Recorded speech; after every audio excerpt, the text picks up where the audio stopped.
నమస్కారం అండి, నా పేరు డాక్టర్ సువర్చల, జీవా ఫర్టిలిటీ సెంటర్స్ లో సైంటిఫిక్ డైరెక్టర్ ని. ఒబేసిటీ లేక ఓవర్ వెయిట్ ఉన్న ఆడోళ్లలో, ఎస్పెషల్లీ రీప్రొడక్టివ్ ఏజ్ అంటే పిల్లల కోసం ట్రై చేసే వయసులో ఒబేస్ ఉంటే అంటే చాలా ఎక్కువ బరువు ఉన్నారు అనుకోండి, అలాంటప్పుడు ఇన్ఫర్టిలిటీ అవ్వడం, సంతానలేమి సమస్య ఉండడం అనేది చాలా కామన్. దీని గురించి చాలా స్టడీస్ చేశారు, చాలా డాక్యుమెంటేషన్ ఉంది.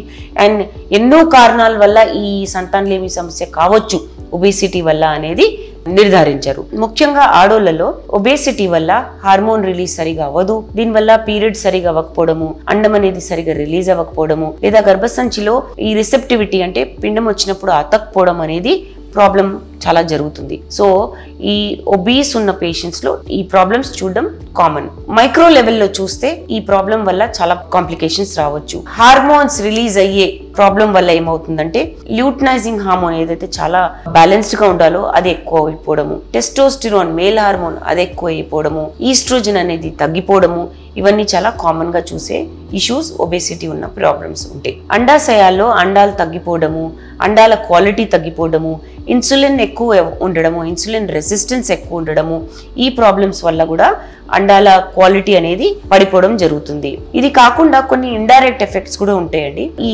ఇన్సులిన్ ఎక్కువ అవడం వల్ల రీప్రొడక్టివ్ టిష్యూ అంటే గర్భసంచిలో టిష్యూ కూడా దెబ్బతినడం చాలా కామన్.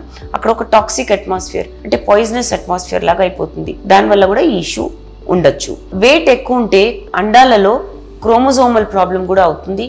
దీనివల్ల పిండంలో క్రోమోజోమల్ అబ్నార్మాలిటీస్ అవ్వడము లేదా మిస్క్యారేజెస్ అవ్వడం కూడా చాలా ఎక్కువ చూడడం జరిగారు. ఇన్ఫాక్ట్ స్టడీస్ ఏం చెప్తున్నాయంటే, ఒబీస్ ఉంటే అంటే బరువు చాలా ఎక్కువ ఉంటే ఆడోళ్లలో మిస్క్యారేజ్ ఎక్కువ అవ్వడము, స్టిల్ బర్త్ అంటే ప్రాణంతో పుట్టకపోవడము, ప్రీ ఎక్లాంప్సియా అంటే హైపర్ టెన్షన్ అవ్వడము, బ్లీడింగ్ అవ్వడము ప్రెగ్నెన్సీలో, ఇలాంటి కాంప్లికేషన్స్ కూడా చూడడం జరుగుతుంది. పురుషుల్లో కూడా ఒబేసిటీ వల్ల ప్రాబ్లమ్స్ ఉంటాయండి. వెయిట్ ఎక్కువ ఉండడం వల్ల హార్మోన్ సరిగ్గా రిలీజ్ అవ్వకపోవడము, ఈస్ట్రోజన్ లెవెల్స్ బాగా పెరిగిపోవడము, ల్యూటనైజింగ్ హార్మోన్ తగ్గిపోవడము, టెస్టోస్టెరాన్ హార్మోన్స్ తగ్గిపోవడము, అండ్ దీనివల్ల స్పర్మ్ క్వాలిటీలో కూడా ఎఫెక్ట్ ఉండడం. అంటే నంబరు, క్వాలిటీ, మొటిలిటీ, మార్ఫాలజీ, ఆకారం అన్నీ దెబ్బతింటాయి. అండ్ దీనివల్ల స్పర్మ్స్ లో డిఎన్ఏ డ్యామేజ్ అవ్వడం వల్ల మిస్క్యారేజ్ రేట్ అనేది ఎక్కువ ఉంటుంది. వెయిట్ ఎక్కువ ఉంటే టెస్టికులర్ టెంపరేచర్ ఎక్కువ ఉంటుంది. అంటే టెస్టిస్ లో టెంపరేచర్ ఎక్కువ ఉండడం వల్ల కూడా స్పర్మ్ క్వాలిటీ దెబ్బతింటుంది. దీనివల్ల కూడా మిస్క్యారేజ్ అవుతుందని స్టడీస్ చెప్తున్నాయి. ఇండైరెక్ట్ ఎఫెక్ట్స్ కూడా ఉంటాయండి.